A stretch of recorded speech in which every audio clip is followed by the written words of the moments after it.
મારું નામ વાળા ભરતજી પોપટભા, પ્રદેશ પ્રમુખ ખેડૂત કલ્યાણ સંગઠન.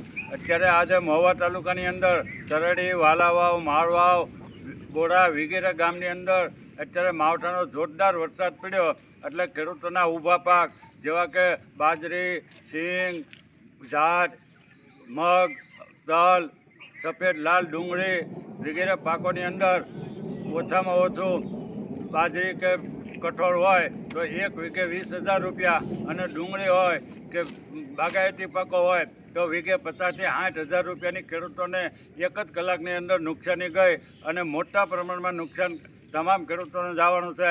એટલે સરકારમાં અત્યારે અમારી માંગણી છે કે સરકાર ખેડૂતોને આમાંથી 50% વધારે સહાય કરે અને જો ખેડૂતોને ઉગાડી લેવા હોય તો સરકારને સહાય ફરજિયાત આપવી પડશે.